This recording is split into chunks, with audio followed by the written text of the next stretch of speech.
এই সরকারের 3 জন উপদেষ্টা, ছাত্র উপদেষ্টা আছে। এদের মধ্যে নাহিদ ইসলাম, উনি যে নতুন ছাত্রদের যে দলটা হচ্ছে সেই দলের প্রধান হবেন সেটা এর মধ্যে মোটামুটি স্পষ্ট হয়ে গেছে। একাধিক পত্রিকার নিউজও আমি দেখলাম যে নাহিদ ইসলামই হচ্ছে নতুন দলের প্রধান।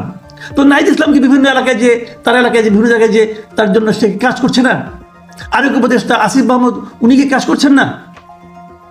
উনি তো করছেন। এই ধরনের একটা ভিডিওতে আমি দেখলাম এদিন যে আসিফ মাহমুদের পিতা মুরাদনগরে একটা মানে ধর্মীয় সভায় উনি কিন্তু স্পষ্ট বলেছেন যে আমার ছেলে দেশের সবচেয়ে গুরুত্বপূর্ণ মন্ত্রণালয়ের মন্ত্রী, সবচেয়ে গুরুত্বপূর্ণ কিন্তু এলজিআইটি মন্ত্রণালয়ের সবচেয়ে গুরুত্বপূর্ণ এবং প্রভাবশালী মন্ত্রণালয়, এটা ওনার বাবা আবার এলাকার লোকজনকে বলেছেন যে ওনার ছেলে সবচেয়ে গুরুত্বপূর্ণ মন্ত্রণালয়ের মন্ত্রী, এবং ওনার ছেলে কয়টা মসজিদে কত টাকা দিয়েছেন, কোথায় 10 লক্ষ টাকা দিয়েছেন, সমস্ত কাহিনী উনি বর্ণনা করলেন।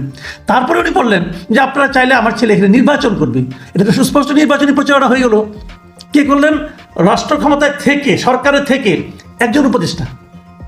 তাহলে সেই সরকার যখন নির্বাচন পরিচালনা করবে তখন আসিফ মাহমুদ সজীব ভুঁইয়া উনি হলেন এলজিআইডি সবচেয়ে গুরুত্বপূর্ণ মন্ত্রী ওনার বাবার ভাষায়। সেই মন্ত্রণালয়ের যারা কর্মচারী যারা এখানে আছে, প্রশাসন আছে, তারা কি ওনার প্রতি এক ধরনের পক্ষপাত দেখাবেন না? দেখাবেন তো। তাহলে কিভাবে হবে একটা নিরপেক্ষ নির্বাচন? কিভাবে সম্ভব? যা হোক, তারপরে নির্বাচনের আয়োজনে চলছে। নির্বাচনের সময় এই সরকার থাকবে কিনা আমি জানি না, নাহলে কি করবে।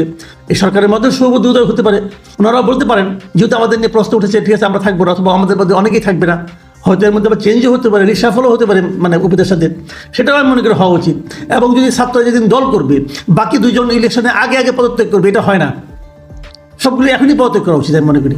তাহলে হয়তো কিছুটা মুখ রক্ষা হলে হতেও পারে, নতুনত্ব আমি কোনো পথ দেখি না। তারপরে আমি আবারও বলবো যে ডিসেম্বরে নির্বাচন হওয়াটার সিদ্ধান্ত যেটা সরকার নিয়েছে, যদি নিয়ে থাকে, ফখরুল ইসলাম আলমগীর নিশ্চয়ই ভুল বলবেন না, যদি নিয়ে থাকে তাহলে আমি মনে করি সরকারের জন্য এটা একটা শুভ বুদ্ধির পরিচয় ওনারা দিয়েছেন। আরেকটু আগে হলে ভালো হতো, আমার পেছনে অক্টোবরে হওয়া উচিত ছিল, অক্টোবর হলে সব দিক দিয়ে ভালো হতো। যদি উনি ডিসেম্বর পর্যন্ত টেনে নিয়ে গেছেন, যদি সেখানে হয় সেটা আমি মনে করি অতি উত্তম হবে।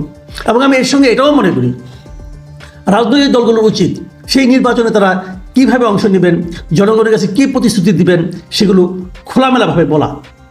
এবং এর মধ্যে কিন্তু আরও একটা বড় কাজ রয়ে গেছে, সেগুলো সংস্কার কাজ। সরকারের অলরেডি এর মধ্যে 6টা সংস্কার কমিশন তাদের পূর্ণাঙ্গ রিপোর্ট দিয়েছে, সেগুলো পাবলিক ডোমেইনে প্রকাশ করা হয়েছে। এটা আমি খুবই পজিটিভলি নিয়েছি এবং আমি মনে করি সরকার একটা ভালো কাজ করেছে।